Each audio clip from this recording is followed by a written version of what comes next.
Greetings and welcome back to the Old Boys Rising Farm YouTube channel.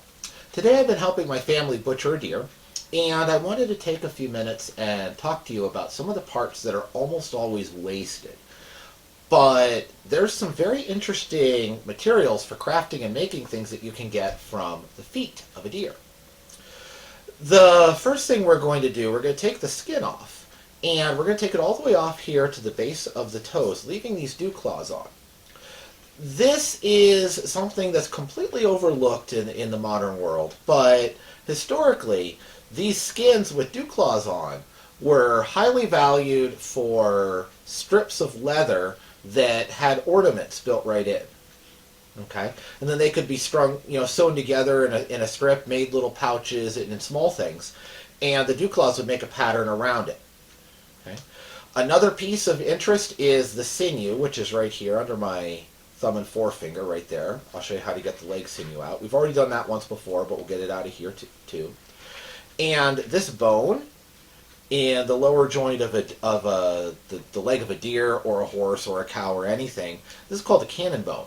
And that is the straightest, flattest, thickest walled bone on the animal and the best for any kind of carving. Also, the toe bones in here are one of the best bones for making fish hooks. So literally every part of this is useful. The first thing we want to do is to get in this skin and get this hide off. Now all you need for this is a little paring knife. And this size knife is what I use for everything. I quartered this entire deer with that knife. Now, you have to decide where you want your little dew claw bones. And I want these to come off in the middle of the strip of skin I'm going to get. So I will make the incision here on the front of the hoof. So we're just going to take the knife and start a little split. Okay. Once we have it in, you need to go a little bit more there.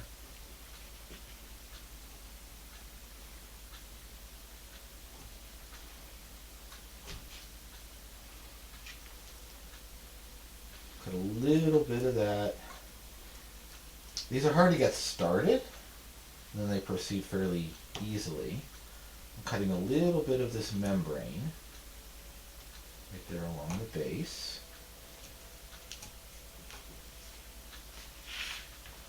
Okay. Now, I have something to hold on to. Now I can just kind of push the knife in, away from me, and then pull it out. Okay? And then now once I really get going, just running the knife towards the toe.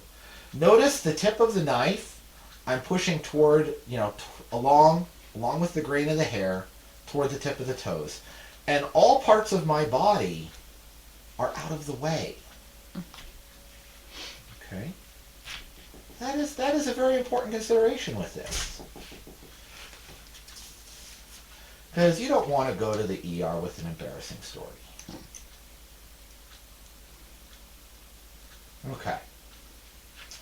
So, now we've opened up the top of the skin. Open up a little bit more there. Okay. And now, I'm going to kind of pull away and start cutting through this membrane, being careful not to score the skin. Take your time with this.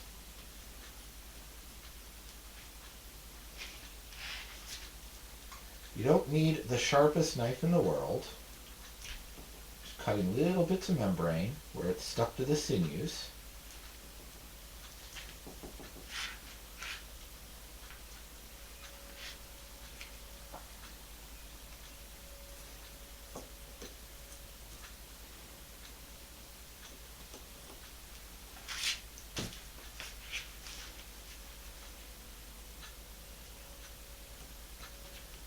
These are a little clingy. Once you get started, you can then just kind of pull. You only need to free enough with the knife to get a good pull going on.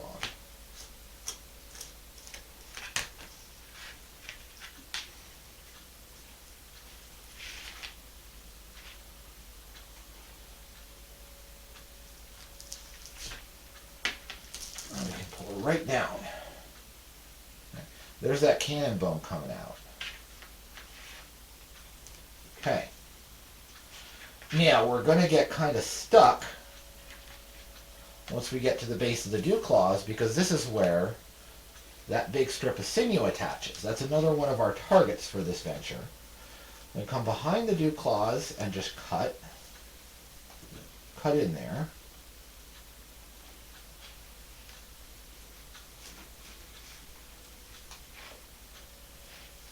A little sliver of bone back there.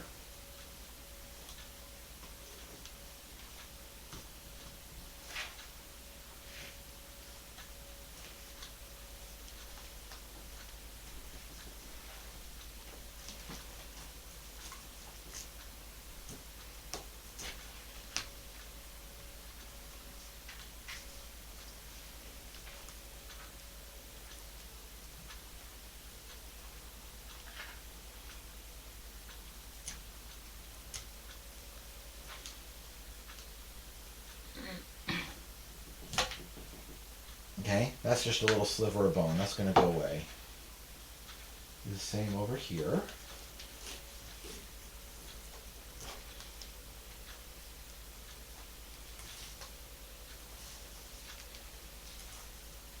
Okay.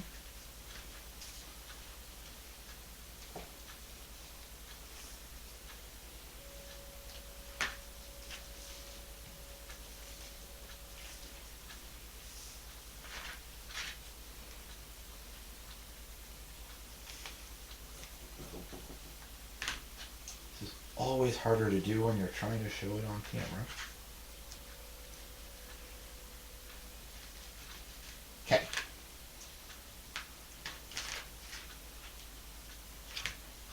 Now, this big bundle of sinew, that's one of our targets. We're going to take that right out right now.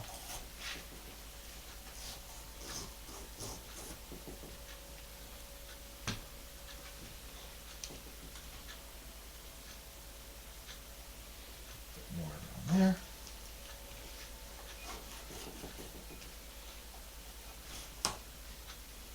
I think that's mostly sinew sheath, but that's okay.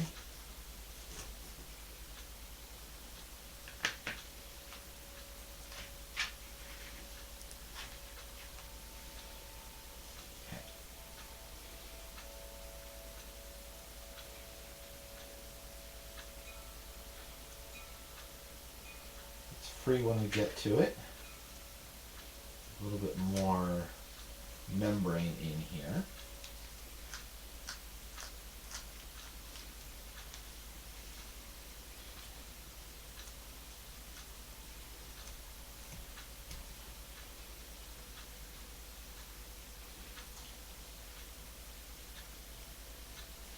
All of the time and all of the work is on the two ends. The middle just pulls right through. And you get under that little bone.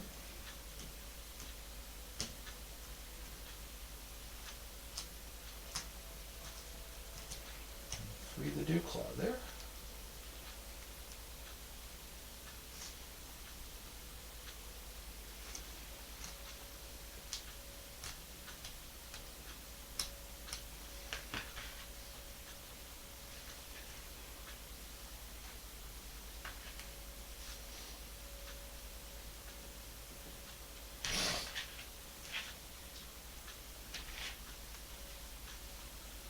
Very, very slow. You don't want to do all this work and then score the hide and wreck the whole thing. That would make you sad.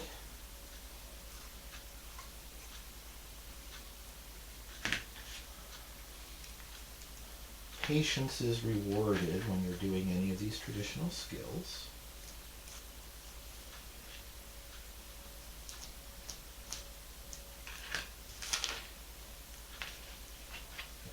You see I'm getting underneath those bones there? Is that showing up well, hon? Mm-hmm. Okay. Now I need to hold them up. I know you can't see well right now. I'm just cutting some sinew underneath them.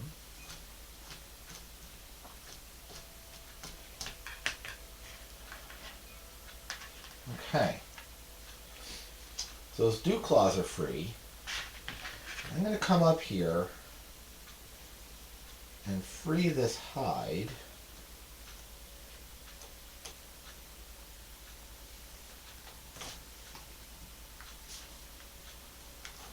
All the way around at the toe end. Try to get as straight a cut as possible.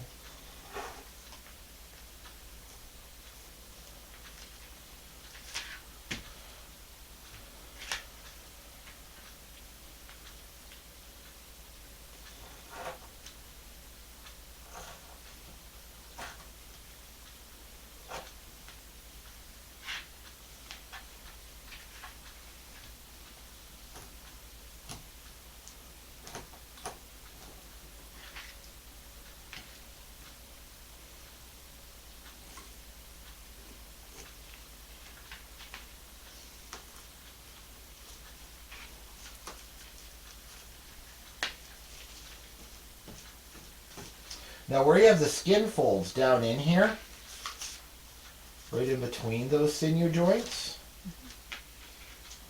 that is a really easy place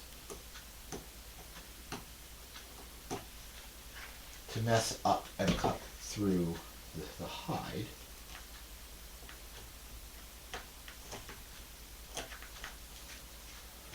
Okay. I've got it.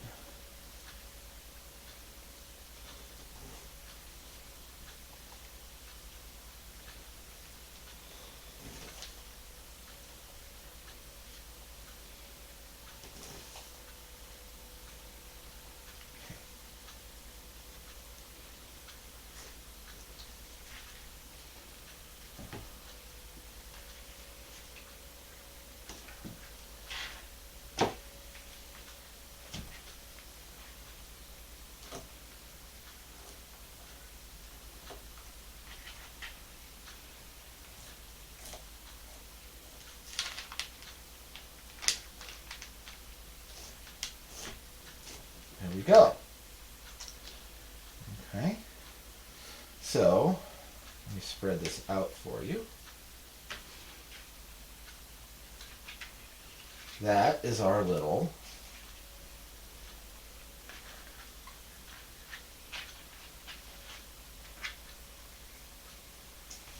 piece of skin. Now, the tradition is to prepare these hair on. And it's a nice piece to do that with because the hair is nice and soft down on these legs. It's not hard and brittle like up on the body, so it doesn't break off as bad. There's very little flesh on here to need to flesh off. There's a little piece of sinew that's stuck there, and a little bit of stuff right around these claw bones, and there's a little bit more here to be removed yet. Okay, but for now, what I want to do is get this as dry, as quick, as fast as humanly possible. But since I want to do this hair on, the longer it sits wet, the more hair slippage there's going to be. I'm just going to get this on another piece of stuff. And I'm going to rub some borax into that. Okay. Now I like using borax for this instead of salt. The reason is that borax is toxic to insects. So if you borax it, it won't get buggy on you. If you salt it, it will. And the borax will absorb the moisture out every bit as quickly as the salt will. Okay? Now you don't want to have borax around anything that's food grade, because borax definitely isn't. It's not wildly toxic. If you start reading about it online, you'll start to hear some real dire warnings about it. It's not wildly toxic, but in large quantity, it will give you the mother of all upset stomachs. And you don't want the mother of all upset stomachs. So keep this away from anything that is food grade. And we're just going to let that sit. Then tomorrow I will brush off all of the wet borax and put new dry borax on top and continue with that until it dries. Okay? So we'll set that aside. Now here we're going to finish taking off this sinew, cutting it free of the bones.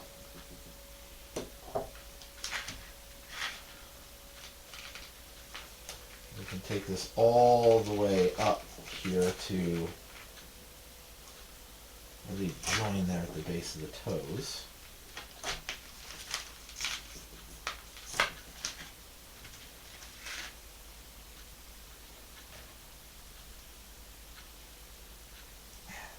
So the little piece is hard to grab hold of. And this is the hard spot to cut it off of this knuckle. Just go slow and careful as always. Just be careful not to hurt yourself. Yeah, that is the key thing. There's two little bones embedded in there, and they just make getting it free without damaging it hard. You don't need to worry if you miss a little bit of the sheath, because it's going to come off when you process the sinew anyway. Okay. So there's our sinew strips. That's mostly sheath, but there's a little good sinew in it, so I'll keep it. So that can go there. There's our little sinew with, if you look at leg sinew, it's always got this little Y joint, because the two strips, each going into one toe or the other. So that's our other piece of sinew. And this is shorter than the backstrap sinew that I looked at in a previous video. But you can still pound this, and you can use that for laminating on the back of a bow. You can use that for making a sinew rope for binding a handle. There's lots of things you can do with that. So that's a good piece to set aside.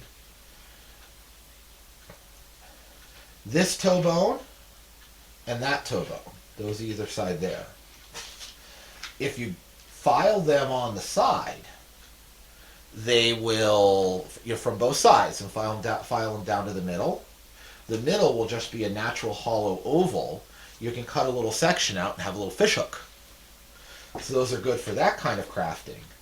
And this cannon bone from here to here, that's the best bone for any kind of bone carving or scrimshaw work that you want to do. So we're going to set this aside, and I'm going to finish the other feet, getting them ready. And then we're going to pull off these toes and maybe do a little bone cleanup. We'll see how much I feel like getting into tonight.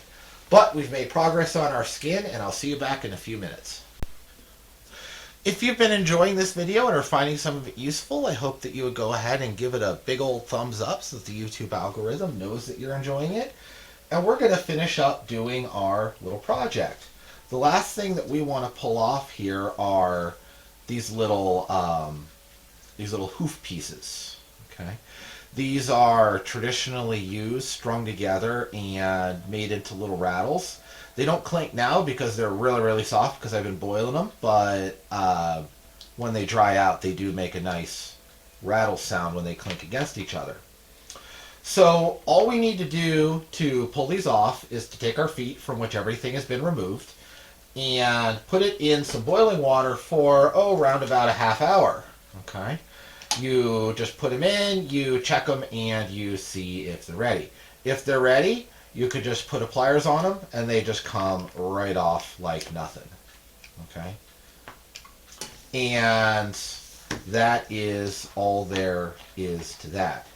Now, it's not a bad idea at all to go ahead and soak these in a little bit of borax, because they can get buggy down in there otherwise. But that's all there is to preparing the toes if you want to make a rattle out of them.